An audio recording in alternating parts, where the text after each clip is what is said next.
পশ্চিমবঙ্গের মা বোনেদের জন্য পশ্চিমবঙ্গ সরকার যে অন্নপূর্ণার ভাণ্ডার প্রকল্প চালু করেছে তার অনলাইন ফর্ম ফিল আপ শুরু হয়ে গেল। অনলাইনে সমস্ত নিয়ম মেনে কিভাবে সেই ফর্ম ফিল আপ করবেন বাংলাতে সেই ভিডিও আজকের এখানে দেয়া হলো। তার জন্য প্রথমে আপনি কম্পিউটার বা মোবাইলের আপনার যে কোনো একটি ব্রাউজার, আমি এখানে ক্রোম চুজ করেছি, ক্রোম ব্রাউজার ওপেন করে তাতে সার্চ করবেন সোশ্যাল রেজিস্ট্রি www.gov.in। সেখানে প্রথম যে ওয়েবসাইটটি আসবে দেখবেন অন্নপূর্ণা ভাণ্ডার লেখা আছে, আর সাইটটি হলো socialregistry.wb.gov.in। এখানে ক্লিক করলেই দেখবেন ওপেন হয়ে যাবে এবং দুটো অপশান দেবে, সিটিজেন বা ফ্যামিলি লগ ইন, আর একটা অপশান দেবে ডিপার্টমেন্টাল অফিসিয়াল লগ ইন। তো আপনি সিটিজেন লগ ইনে ক্লিক করবেন, করার পরেই দেখবেন অ্যাপ্লিকেন্টের লগ ইনে অপশান দেবে যেখানে ডিস্ট্রিক্ট চুজ করতে দিচ্ছে, মোবাইল নাম্বার দিয়ে ওটিপি দিয়ে এন্ট্রি করতে হবে। কিন্তু তার আগে এখানে বলে রাখি কয়েকটা ডকুমেন্টস আপনাকে রেডি রাখতে হবে, যেমন আধার কার্ড আর ভোটার কার্ড, এবং সেটা পিডিএফ বা জেপিজি যে ফরম্যাট রয়েছে সেই ফরম্যাটে 50 থেকে 200 কেবির মধ্যে। তার জন্য আপনি আপনার ব্রাউজারে পিডিএফ রিসাইজার লিখবেন, লিখলে আই লাভ পিডিএফ ওপেন হবে, আর তার নিচে একটা ওয়েবসাইট দেয় রিসাইজ পিডিএফ, ওই PI7 বলে ওই ওয়েবসাইটটা আমি ইউজ করেছি। সেখানে ওপেন করবেন, করার পরে আপনি আপনার পিডিএফটি সিলেক্ট করবেন, ব্রাউজ করে নেবেন এবং পিডিএফটি কত কেবি করতে চাইছেন সেটা আপনি টাইপ করে দিতে পারেন। সেটা আমি 180 কেবি দিয়েছি। 180 কেবি দিয়ে যখন সেট করতে চাইছি তখন দেখবেন রিসাইজ পিডিএফ অপশান আছে, রিসাইজ পিডিএফে ক্লিক করবেন, করার পরে দেখবেন ওটা একটা প্রসেসিং হবে, প্রসেসিং হয়ে ওটা 176 175 কেবির মধ্যে আসবে এবং সেটা একটা নাম দেবেন, আপনি নাম দিয়ে ডাউনলোড করার অপশান দেবে, ডাউনলোড করে নেবেন এবং ডাউনলোড করার পরে দেখে নেবেন যে আপনার যে আধার কার্ডের নাম্বার পুরো ডিটেলস যেন ঠিকঠাক দেখা যাচ্ছে। ঠিক আছে, এটা ছবিতেও করে নিতে পারেন, পিডিএফ, আমি এখানে পিডিএফ রাখছি। এবার আমরা ফিরে গেলাম মেল এতে সাইডে, সেখানে গিয়ে আমি আমার ডিস্ট্রিক্ট চুজ করলাম, মোবাইল নাম্বারটা দিচ্ছি, মোবাইল নাম্বারটা দিয়ে যে সিকিউরিটি ক্যাপচা কোডটি রয়েছে সেটি আমি প্রোভাইড করব। করার সাথে সাথেই একটা অপশান ওপেন হয়ে যাবে রিকোয়েস্ট ওটিপি। রিকোয়েস্ট ওটিপি তলায় যে অপশানটি ওপেন হলো সেখানে ক্লিক করবেন, করলে দেখবেন আপনি যে মোবাইল নাম্বারটি প্রোভাইড করেছেন সেখানে ওটিপি চলে যাবে। ওটিপিটা দেবেন, দিয়ে ভেরিফাই কন্টিনিউ করলেই দেখবেন মেন যেখানে ফর্ম ফিল আপ করবেন আপনি সেই পেজটি ওপেন হয়ে যাবে। সেখানে দেখবেন বাঁদিকে মেনুগুলো দিয়েছে, ফ্যামিলি ডেটা কালেকশানের ফর্ম যে মেনুগুলো, আর ডান দিকে দিয়েছে হেড অফ দ্য ফ্যামিলি আর মেম্বার অ্যাড করার জায়গা। তো ফর্ম ফিল আপ আমি এখানে শুরু করছি। হেড অফ দ্য ফ্যামিলি ক্যাপিটালে লিখবেন, লেখার চেষ্টা করবেন, ক্যাপিটালে দিয়ে দিলাম। আধার কার্ডে যে নামটা থাকবে সেই নাম স্পেলিংটাই দেবেন। ডেট অফ বার্থটা ডান দিকে দিয়েছে, চুজ করে দেবেন। তার নিচে রয়েছে জেন্ডার। এবার ডেট অফ বার্থ চুজ করার জন্য দেখুন ছোট্ট একটা বক্স দিয়েছে, ক্লিক করে আপনি সালটা চেঞ্জ করে নেবেন। তারপরে সেখান থেকে ডেট আর মান্থটা চুজ করে নিতে হবে, মান্থ আর ডেটটা চুজ করে নিতে হবে। ঠিক আছে, এটা খুবই সহজ একটি ফর্ম, আর ফিজিক্যালি অনেক কিছু দিতে হচ্ছিল ফিজিক্যাল ফর্ম ফিল আপে। অনলাইন ফর্ম ফিল আপে কিন্তু অত কিছু ডেটা লাগছে না, বিশেষ করে ব্যাঙ্ক অ্যাকাউন্টের ডিটেলসগুলো। এখানে শুধুমাত্র আধার কার্ড আর ভোটার কার্ডের পিডিএফ বা জেপিজি ফরম্যাট আপলোড করলেই হবে। জেন্ডার চুজ করে নিলাম, ক্যাটাগরি আপনি যে কোন কাস্টে বিলং করেন সেই কাস্টটি আপনি দেবেন। কন্ট্যাক্ট নাম্বার যেটা দেবেন সেটা যেন আধার এবং আপনার ব্যাঙ্ক অ্যাকাউন্টের লিঙ্ক থাকে। ঠিক আছে, আধারের সঙ্গে তো অবশ্যই লিঙ্ক থাকতেই হবে, এখানে বলাই রয়েছে, আর ব্যাঙ্ক অ্যাকাউন্টের সাথেও একই থাকলে সুবিধা। যেহেতু ব্যাঙ্ক অ্যাকাউন্টের ডিটেলস নিচ্ছে না এখানে, তাই আধার সিডিং দিয়েই কিন্তু আপনার অ্যাকাউন্টে টাকা প্রোভাইড হবে, এটাই আমাদের ধারণা করা হচ্ছে। এবং আপনার এখানে ফ্যামিলি মেম্বার যতগুলো রয়েছে including head of the family, তো এখানে 2জন রয়েছে, 2জন দিয়ে দিলাম। ডিসেবলি স্ট্যাটাস এখানে নেই, নো করে দিলাম। আচ্ছা, বাঁদিকে কিন্তু ল্যাঙ্গুয়েজ চুজ করার অপশান দিয়েছে, আমি এখানে বাংলাটা করে দিলাম, এতক্ষণ ইংলিশে করছিলাম। এর ফলে দেখুন বাংলা আর ইংলিশ দুটো পরপর দেখাচ্ছে। ঠিক আছে, আরও সুবিধা হলো বাংলাটা করে নিলে। যারা হিন্দিভাষী তারা হিন্দি করে নেবেন, আর যারা ইংলিশে রাখতে চান তারা ইংলিশে রেখেই করবেন, অসুবিধা নেই।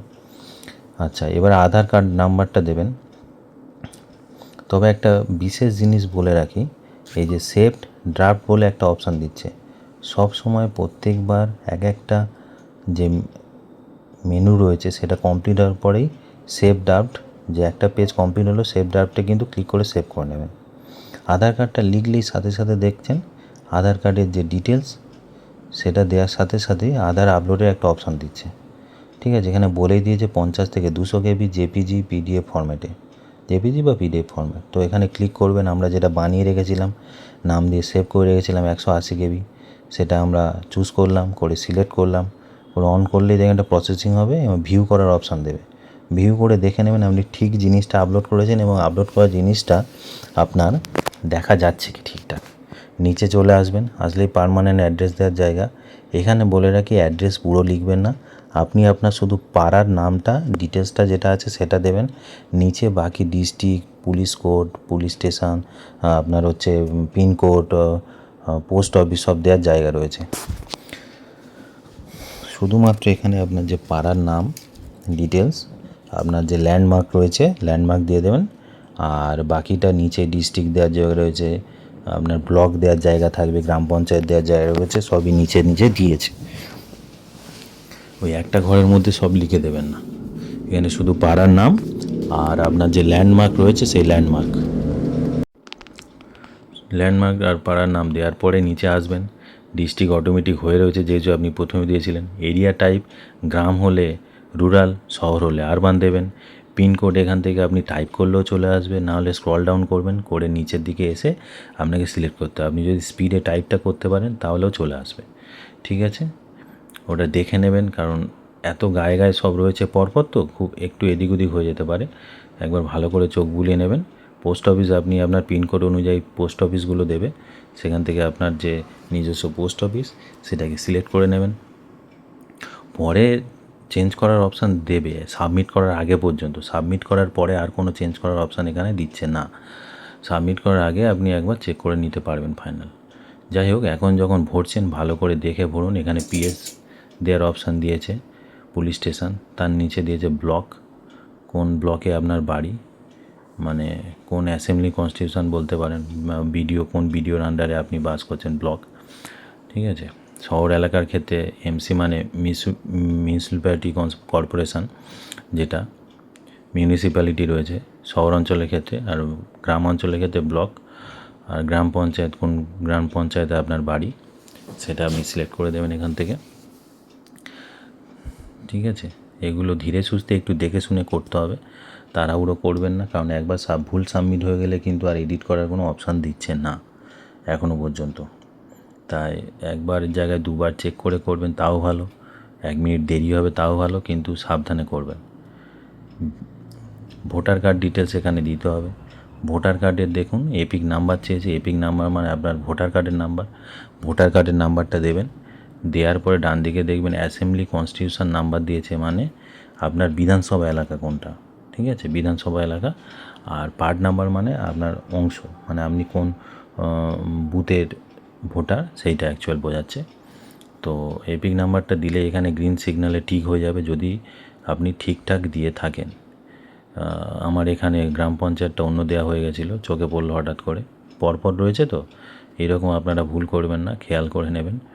আর এপিক নাম্বারটা মানে ভোটার কার্ডের নাম্বারটা ঠিক দিলেই সঙ্গে সঙ্গে দেখুন টিক পড়ে যাচ্ছে, যেমন আধার কার্ডে পড়েছিল। নিচে সঙ্গে সঙ্গে একটা অপশান দিয়ে দিল যে আপলোড ভোটার কার্ড, সেই জেপিজি বা পিডিএফ ফরম্যাট যেটা আমরা রেডি করে দেখিয়েছিলাম সেইভাবে এটাও করে নেবেন আধার কার্ডের সাথে। কোন অ্যাসেম্বলি কনস্টিটিউশন কোন বিধানসভা সেটা দিয়ে দিলাম। পার্ট নাম্বার 9, সব থেকে ভালো আপনি যে লাস্ট ভোট দিয়েছেন সেই ভোটার স্লিপটা যদি থেকে থাকে সরকারি তরফ থেকে যেটা দিয়েছিল, বিএলও দিয়ে গেছে, সেখানে দেখবেন সব দেওয়া রয়েছে। আর এপিক নাম্বারের যে আপলোড করতে হবে ভোটার কার্ডে সেখানে ক্লিক করুন, আপলোড ফাইলে ক্লিক করলে আপনি যে সেভ করেছিলেন যে নামে সেখান থেকে সেটা চুজ করুন, করার পরে ওপেন করলে সেটা আপলোড হয়ে যাবে, ভিউ করে দেখে নেবেন। প্রত্যেকটা মেম্বার যাদের বাড়িতে রয়েছে, যেমন 5টা মেম্বার থাকলে 5 জনেরই ভোটার কার্ড আধার কার্ড 200 কেবির মধ্যে অবশ্যই জেপিজি বা পিডিএফ ফরম্যাটে বানিয়ে নেবেন। এবারে নেক্সট করবেন, সেভ ড্রাফট করার পরে নেক্সট করবেন। মেম্বার 2তে কিন্তু এখন যাবেন না, এখন দেখুন বাঁদিকের মেনু যে রেশন কার্ড ডিটেলস সেখানে রয়েছে, সেটাতেই আমি ভরছি। এবারে কি এখানে বলছে do you have digital ration card, yes click করে দিলাম। রেশন কার্ড টাইপ, আপনার যে টাইপ রয়েছে আমাদের এখানে RKSY1 সেটা দিয়ে দিলাম।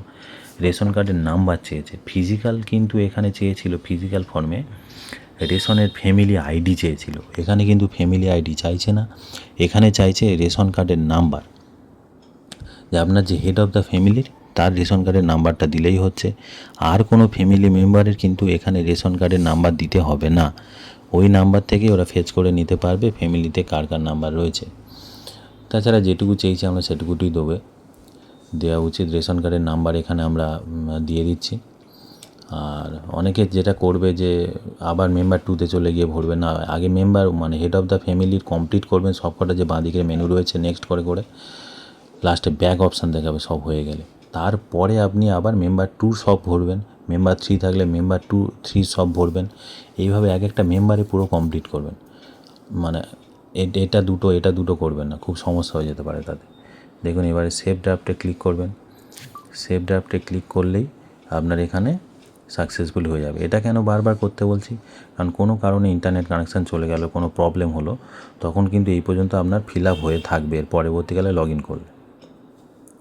অ্যাসেটস যেটা চেয়েছে আপনার 3টে কামরা যে পাকা রয়েছে কি না সেটা জানতে চেয়েছে, সেটা আপনি এখানে আপনার যেমন হবে, যদি 3টে কামরা পাকা তাহলে হ্যাঁ করে দিন, যদি না থাকে তাহলে না করে দিন। আচ্ছা, তারপর ওয়েদার রয়েছে, ফ্যামিলিতে কোনো জায়গা রয়েছে কি না সেটা যদি থাকে হ্যাঁ করে দিন, এবং জায়গার ডিটেলসটা কত শতকে দিতে হবে, পরিবারের সবার কিন্তু এটা এখানে। আর আগে যেটা মৌজার ডকুমেন্টস দিতে হচ্ছিলো ফিজিক্যালি, এখানে কিন্তু সেটা আপলোড করার কোনো জায়গা নেই। আচ্ছা, অ্যাপ্রক্সিমেট দিতে বলেছে, একদম অ্যাকুরেট নাও হতে পারে, কারোর ভুল হতে পারে। এটা বলেছে আপনার, এটা যেটা বলেছে 4 হুইলার আছে কিনা নো করে দিয়েছি। তারপর হেলথ ইন্স্যুরেন্স বলেছে, হেলথ ইন্স্যুরেন্সটা ইউএস, যেহেতু গভর্নমেন্ট আমাদের স্বাস্থ্যসাথী রয়েছে, এখানে টাইপ সিলেক্ট গভর্নমেন্টের স্কিমের মধ্যে স্বাস্থ্যসাথী অলরেডি দেওয়া রয়েছে।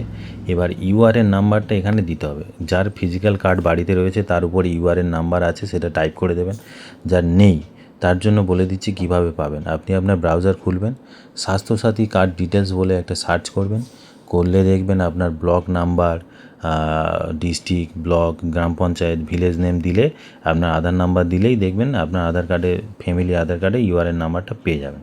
সেটা কপি করে নেবেন, নিয়ে ইউআরএন নাম্বারটা পেস্ট করে দেবেন এখানে, দিয়ে সেভ ড্রাফট অবশ্যই করবেন, প্রত্যেকবারেই এটা কমপ্লিট করবেন। তারপরে নেক্সটে ক্লিক করবেন, নেক্সটে ক্লিক করলে ইনকাম ডিটেলস চেয়েছে, আপনি কি ইনকাম ট্যাক্স দেন জানতে চেয়েছে, আমরা দিই না, না করে দিলাম। প্যান কার্ড থাকলে হ্যাঁ করে দেবেন, এবং প্যান কার্ডের ডিটেলসটা দিয়ে দিতে হবে এখানে, যে প্যান কার্ড আপনার রয়েছে প্যান কার্ডের সবার প্যান কার্ড দিতে হবে। কিন্তু এখানে প্যান কার্ডে কোনো ডকুমেন্টস আপলোডের জায়গা দেয়নি, ফিজিক্যাল ফর্মে কিন্তু প্যান কার্ড দিতে হচ্ছিল ফর্মের সাথে। তো এখানে অনেক কম ডেটা প্রোভাইড করতে হচ্ছে, শুধুমাত্র ভোটার কার্ড এবং আধার কার্ড প্রত্যেকটা বাড়ির যত মেম্বার রয়েছে তাদের ওই 200 কেবির মধ্যে একটা জেপিজি বা পিডিএফ ফর্ম্যাটে আপলোড করলেই হবে। বাকি আর কোনো, এখানে প্যান কার্ড দেখুন টিক হয়ে গেল, মানে আমি ঠিক দিয়েছি। টোটাল ইনকামটা আপনি এখানে দিয়ে দিন, ইয়ারলি ইনকাম কিন্তু ফ্যামিলির ইনকাম, ইন্ডিভিজুয়াল নয়, ফ্যামিলির ইনকাম। আচ্ছা, নেচার অফ এমপ্লয়ি, এখানে আমরা চাষি, তো চাষি এখানে নেই, দেয়ার ফার্মার, তো আদার্স করে দিলাম। হাইয়েস্ট এডুকেশান 8 পাস এখানে নেই, লেয়ার দেন মাধ্যমিক রয়েছে সেটা করে দিলাম, এটা নো করে দিলাম। যে এমএলএ এমপি হয়েছে এগুলো কিনা, গভর্নমেন্ট পেনশন পায় কিনা, জিএসটি দেয় কিনা, নো করে দিয়ে নেক্সট করে দিলাম। ঠিক আছে, এরপরে জানতে চেয়েছে আইডেন্টিটি, এটা সিএতে আপনি অ্যাপ্লাই করেছেন, এগুলো অটোমেটিক নট অ্যাপ্লিকেবল থাকছে, কারোর যদি থাকে তারা ইয়েস করে আবার ডেটা ভরবে। ঠিক আছে, নেক্সট করে দিলাম, দিয়ে আপনার দেখুন এখানে কোন স্কিম আপনি ডিবিটির মাধ্যমে আগে টাকা পেয়েছেন, যদি পেয়ে থাকেন তাহলে ইয়েস করবেন, এবং সেই স্কিমটার নাম এখানে সার্চ করার অপশান দিচ্ছে। তো আমি এখানে অনেক খুঁজেও পিএম কিষানের যে টাকা সেটা কিন্তু আমি পাইনি, এখানে আমি কৃষক বন্ধুর টাকাটা পেয়েছি, ঠিক কৃষক বন্ধুর অপশানটা পেয়েছি, পিএম কিষানের কোনো অপশান এখানে দেয়নি। তো কৃষক বন্ধুর অপশানটা দেবেন। আর ডান দিকে যে অপশান রয়েছে, আপনি কি এটা ছাড়তে চাইছেন, 1 to opt out, এটা কিন্তু আপনি নোই রাখবেন, অটোমেটিক এখানে কিন্তু নো থাকছে, পাকামো করে ইয়েস করতে যাবেন না। ঠিক আছে, তাহলে কিন্তু পরবর্তীকালে টাকা পাবেন না। দেখুন এবারে ব্যাগ অপশান করে দিয়েছে, তার মানে সব যে মেনু ছিল সেটা ফিল আপ হয়ে গেছে। আর এখানে অপশান, এবার আপনি মেম্বার 2তে যান, আগে ভাগে যাবেন না, যখন সব হয়ে যাবে ব্যাগ অপশান দেবে, আর নেক্সট দেবে না। মেম্বার টুতে দেখবেন গেলেই আপনার বেসিক ডিটেলস, মেম্বার টু কি আপনার অ্যাডাল্ট না চাইল্ড, মানে সে প্রাপ্তবয়স্ক না শিশু। প্রাপ্তবয়স্ক হলে অ্যাডাল্ট করুন, অ্যাডাল্ট করলাম। বেসিক ইনফরমেশানে আধার কার্ডের যেমন নাম রয়েছে, সেই আধার কার্ডের নাম অনুযায়ী আধার কার্ডের নামটা আপনি দেবেন, এখানে টাইপ করবেন ঠিকঠাক। দেওয়ার পরে আপনার জানতে চেয়েছে আপনার হেড অফ দ্য ফ্যামিলির সাথে কী সম্পর্ক। তো ইনি যিনি ভরছেন ইনি হেড অফ দ্য ফ্যামিলি, তার স্বামী হন, তাই স্বামী চুজ করে দিল। ডেট অফ বার্থ সেই সেমভাবে আপনাকে ওই ডান দিকে ছোট্ট যে ক্যালেন্ডার সাইন রয়েছে তার সেখানে ক্লিক করতে হবে। করার পরে আপনি সেখান থেকে স্ক্রল ডাউন করে বা করে আপনাকে সিলেক্ট করতে হবে সালটা, সেখান থেকে তারপরে মাস, তারপর ডেটটা সিলেক্ট করলে অটোমেটিক নিয়ে নেবে। ঠিক আছে, ওই ছোট্ট মেনুটাতে ক্লিক করতে হবে। ডাইরেক্ট টাইপ করলেও চলে আসে অনেক সময়, এখানে দেখলাম আসতে চাইছে না, তো আপনাকে সেই স্ক্রল ডাউন করেই আসতে হবে। অনেক সময় প্রবলেম হচ্ছে টাইপ করলে এখানে, সো একটু সাবধানে করবেন, তাড়াহুড়ো করার দরকার নেই। বারবার বলছি, একবার ভুল হয়ে গেলে এডিট করার অপশান দিচ্ছে না এখানে এখনও পর্যন্ত। সাবমিট করার পরে, সাবমিট আগে পর্যন্ত অপশান আছে আপনার। জেন্ডার দিয়ে দিলাম ফিমেল, এগুলো সব সাবধানে দেবেন। ফিমেল চুজ করলেই তবে কিন্তু আপনার ক্যাটাগরি দিয়ে দিলাম, আর ফিমেল চুজ করলে আপনার তবেই কিন্তু অন্নপূর্ণা ভাণ্ডারের জন্য আপনি এলিজেবল কিনা সেই অপশানটা ওপেন হচ্ছে, নাহলে কিন্তু হচ্ছে না। কেউ যদি মেল চুজ করে তার ওপেনই হচ্ছে না, ওই অপশানটা খুলছেই না। আর সেখানে কন্ট্যাক্ট নাম্বার, যেটা বলছিলাম যে ফোন নাম্বারটা হেড অফ দ্য ফ্যামিলি আর মেম্বার সবার ফোন নাম্বার এক হতে পারে, কিন্তু আধারের সাথে লিঙ্ক থাকবে সেই মোবাইল নাম্বারটাই দেবেন, সে যে কোনো মেম্বারের ক্ষেত্রে। আর ব্যাঙ্ক ডিটেলসের সাথে যেন সেই মোবাইল নাম্বারটা অ্যাড থাকে, তাহলেই টাকা পেতে কোনো অসুবিধা কারোর হবে না বলে মনে করছি। ডিসেবিলিটি নো করে দিলাম। আধার কার্ডের নাম্বারটা যেমন হেড অফ দ্য ফ্যামিলি দিয়েছিলেন সেরকম নাম্বারটা টাইপ করবেন, করলে ব্লু টিক আসবে, এবং ব্লু টিকের পরেই আপনাকে অপশান দেবে আধার কার্ডটি আপলোড করার। আপলোড করার আগে আপনারা অবশ্যই 200 কেবির মধ্যে সেটা করে নেবেন। সেটা জেপিজি হতে পারে, সেটা পিডিএফ হতে পারে। এখন আপনাকে আপলোড ফাইলে ক্লিক করতে হবে এবং যে আধার কার্ডটিকে আপনি 200 কেবির মধ্যে করে রেখেছিলেন সেটি সিলেক্ট করে আপলোড করে দিতে হবে। এরপরে সেটি একটু টাইম নেবে এবং ভিউ করে অবশ্যই আপনি দেখে নেবেন যে সঠিক কার্ডটি আপনি আপলোড করেছেন কি না এবং ডেটাটা বোঝা যাচ্ছে কি।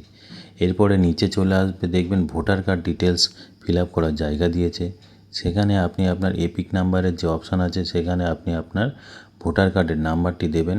তার আগে অবশ্যই ভোটার কার্ডের জেপিজি বা পিডিএফ ফরম্যাটে 200 কেবির মধ্যে করে নেবেন, যেটা আমরা আগেই আলোচনা করেছি। সেই এপিক নাম্বারটি লেখা কমপ্লিট হলেই দেখবেন ব্লু টিক পড়ে গেছে। তার নিচে দেখবেন একটা জায়গা দিয়েছে আপলোড ফাইলের, ডান দিকে দিয়েছে অ্যাসেম্বলি কনস্টিটিউশনের জায়গা, যেটা মানে আপনার বিধানসভা। আপনার বিধানসভাটি আপনি সিলেক্ট করতে পারেন, টাইপ করে সিলেক্ট করে দেবেন, দিয়ে পার্ট নাম্বার মানে আপনার যেটা বুথ নাম্বার সেটা দিয়ে দেবেন বা অংশ নাম্বারটা দিয়ে দেবেন, দিয়ে তলায় আপলোড ফাইলে ক্লিক করে যেটা আমরা 200 কেবির মধ্যে ভোটার কার্ডটি করে রেখেছিলাম সেই ভোটার কার্ডটি আপনি সিলেক্ট করে আপলোড করে দেবেন। সেটা একটু টাইম নেবে, আবারও ভিউ করে আপনি অবশ্যই দেখে নেবেন যে আপনি সঠিক কার্ডটি আপলোড করেছেন কি না। এরপরে আপনি আপনার সেভ ড্রাফটে ক্লিক করে ড্রাফট সেভ করবেন এবং নেক্সটে ক্লিক করে নেবেন। নেওয়ার পরে দেখবেন অ্যাসেট ডিক্লারেশানে চলে এসছে। আসার পরে দেখবেন এখানে আপনার হেলথ ইন্স্যুরেন্স জানতে চাইছে। হেলথ ইন্স্যুরেন্স এখানে দেখবেন অপশান ইয়েস করে দেবেন, থাকলে গভর্নমেন্ট টাইপ সিলেক্ট করে দেবেন, স্বাস্থ্যসাথী ডাইরেক্ট দেওয়া আছে। ইউআরএন নাম্বার আপনার আগেই বলেছি, যেটা আপনারা কপি করে নেবেন বা দেখে টাইপ করে দেবেন, দিয়ে আবারও সেভ ড্রাফটে ক্লিক করবেন, করে অবশ্যই সেভ ড্রাফটে ক্লিক করবেন, ড্রাফট সেভ করবেন, করে নেক্সট করবেন। এরপরে আসছে আপনাদের ইনকাম ডিটেলস। ইনকাম ডিটেলসে একই রকমই, আপনি কি ট্যাক্স দেন না করে দেবেন, যারা দেন তারা দেবেন। প্যান কার্ড থাকলে ইয়েস করে প্যান নাম্বারটা লিখে দেবেন। প্যান নাম্বারটা এখানে আপলোড করার কোনো অপশান নেই, কিন্তু যদি বলে আপনাকে যে সাবমিট করার পরে যে নাম্বারটি দিচ্ছে সেই নাম্বারের সাথে আপনার সব ডকুমেন্টস সহ জমা করতে হবে ফিজিক্যালি, তখন কিন্তু আবার আপনাকে সেই সাবমিট করার পরে যে অ্যাকনলেজমেন্ট নাম্বারটা দিচ্ছে তার সঙ্গে সব ডকুমেন্টস জমা করতে হবে, কিন্তু এখনও পর্যন্ত কোনো সেরকম খবর পাওয়া যাচ্ছে না। প্যান কার্ডটি ব্লু টিক হয়ে গেল। এরপরে আপনাকে আদার্স করে দিলাম নেচার অফ এমপ্লয়মেন্ট, যে কী কাজ করেন আপনি। এখানে তো গৃহিণী নেই, বা হাউস ওয়াইফ নেই, সেক্ষেত্রে আদার্স করে দিলাম। হায়েস্ট এডুকেশান যেহেতু 8 পাস, তাই লোয়ার দ্যান করে দিলাম 10। আর এমপি এমএলএ যে অপশানগুলো আছে সেগুলো নো করে দিলাম সব, দিয়ে সেভ ড্রাফট করে নেক্সট করলাম। নেক্সটে দেখুন আপনার অপশান দিয়েছে সিএএ আর এসআইআরে আপনার কি অ্যাপ্লিকেবেল, তা সেটাকে নট অ্যাপ্লিকেবল বাই ডিফল্ট দিয়েছে, তো আমরা সেটাই রেখে দিলাম, সেভ ড্রাফট করে নেক্সট করে দিলাম। কারোর যদি অপশান থাকে সিএ বা এসআইআর তারা ফিল আপ করবে। এই দেখুন ফিমেল করার ফলেই এখানে অপশান দিয়েছে অ্যাপ্লাইং ফর অন্নপূর্ণা যোজনা। আপনি কি অন্নপূর্ণা যোজনার জন্য অ্যাপ্লাই করছেন? আমি এখানে ইয়েস করে দিলাম। আপনারা যদি চান নো করতে পারেন, সেটা আপনাদের ইচ্ছা। দেখুন এখানে দুটোই অপশান দিয়েছে অন্নপূর্ণা যোজনার কারা পেতে পারে, দুটোই কন্ডিশান দিয়েছে। 25 থেকে 60 বছর বয়স হতে হবে, ঠিক আছে। আর প্রথমত আপনাকে ইন্ডিয়ান হতে হবে, ইন্ডিয়ান ভোটার কার্ডটা আপনাকে থাকতে হবে, আর 25 থেকে 60 বছর বয়স হলেই তারা গ্রহণযোগ্য। বাকি পাবলিক যা অনেকে অনেক কিছু ভিডিও করে বলছে সেসব কিছু শুনবেন না। দেখুন এখানে ডাইরেক্ট দিয়ে দিয়েছে ডিবিটি লিঙ্ক আপনার যদি থাকে রিসিভিং ইয়েস করে দিন, কিছু টাকা যদি আগে পেয়ে থাকেন। এখানে আমরা আগে কৃষক বন্ধু পেয়েছিলাম সেটা দেব, আর লক্ষ্মীর ভাণ্ডার দেব। লক্ষ্মীর ভাণ্ডার যেহেতু আগে ডিবিটি লিঙ্কের মাধ্যমে পাওয়া যেত, সেটা আমরা দিয়ে দেবো। এখানে অ্যাড করে এক্সট্রা একটা কৃষক বন্ধু পাওয়া যেত, সেটা দিয়ে পিএম কিষাণ এখানে অপশানে দেয়নি, তাই পিএম কিষাণ পাওয়া গেলেও দেওয়ার অপশান এখানে নেই, ঠিক আছে। এটা দেওয়ার পরে অবশ্যই সেভ ড্রাফট করবেন। এবং দেখুন এবারে ব্যাক করার অপশান দিয়েছে, মানে নেক্সট করার অপশান নেই। বাঁদিকে যা মেনু ছিল সব কমপ্লিট হয়ে গেছে, সেই জন্য এখানে ব্যাকের অপশান দিয়েছে। তো সব কমপ্লিট হয়ে গেলেও আপনি চাইলে ওপরে যে মেম্বার আছে প্লাস অ্যাড মেম্বার করে আপনারা মেম্বার বাড়াতে পারেন, বা আগে হেড অফ দ্য মেম্বারে গিয়ে সব আবার মিলে দেখতে পারেন। আমি ডিক্লারেশানে চলে গেলাম direct. I hereby consent যে ফর্মটা থাকে, যে আমি সব স্বচ্ছতার সঙ্গে স্বীকার করেছি যে আমি সব ডেটা এখানে ফিল আপ করেছি যা আমার জ্ঞানত। এবার সাবমিট অ্যাপ্লিকেশানে ক্লিক করতে হবে। করার পরে একটু টাইম নেবে এবং সঙ্গে সঙ্গে আপনাকে একটা অ্যাকনোলেজমেন্ট নাম্বার এখানে দিয়ে দেবে, অ্যাপ্লিকেশান আইডি। এটাকে ওই কপি চিহ্নে ক্লিক করলে আপনাকে ফটো হিসেবে সেভ হয়ে যাবে, বা পিডিএফ আকারে কন্ট্রোল পি করে আপনারা সেভ করে নিতে পারেন, বা প্রিন্ট করে নেবেন, বা ছবি তুলে নেবেন। যা হোক করে আপনাকে এই নাম্বারটা অবশ্যই রাখতে হবে, কারণ ভবিষ্যতে এই নাম্বারটা হয়তো বলবে এখানে যে এই যে প্রিন্ট আউটটা, এইটা প্রিন্ট আউট সহ আপনি যে যে ডকুমেন্টস দেখিয়েছেন সব ডকুমেন্টস সহ হয়তো জমা করার কথা বলতে পারে। এখনও পর্যন্ত সেরকম কোনো খবর নেই, তাই আমি বলতে পারবো না যে কি হতে পারে ভবিষ্যতে। তো আপনারা অবশ্যই যে সাইবার ক্যাফে করুন নিজেরা করুন, প্রিন্ট আউট নিয়ে রাখবেন, বা নিজেদের ডেটা নিজেদের নিয়ে রাখবেন, যাতে ভবিষ্যতে যদি বলে তখন যাতে আপনারা জমা দিতে পারেন। এখনও পর্যন্ত কিছু বলেনি, তবে অফলাইনে যে ফর্ম ফিল আপ সেখানের থেকে অনলাইন আরও অনেক ইজি করে দিয়েছে, সেটা আমার ব্যক্তিগত মত। এখানেই কিন্তু ফর্ম ফিল আপ শেষ হয়নি। আপনি এই পিডিএফটি সেভ করার পরে বা ছবিটি সেভ করার পরে এই নাম্বারের তলায় যে নাম্বার দিয়েছে তার তলায় দেখুন ওকে বা ডান বা ঠিক আছে লেখাটা আছে, ওখানে আপনাকে ক্লিক করতেই হবে, না হলে কিন্তু ফর্ম ফিল আপ কমপ্লিট হলো না। যখনই ওকেতে ক্লিক করবেন তখন দেখবেন আবার প্রথম পেজে ফেরত চলে গেছে। এখন আপনার ফর্ম ফিল আপটি কমপ্লিট হলো।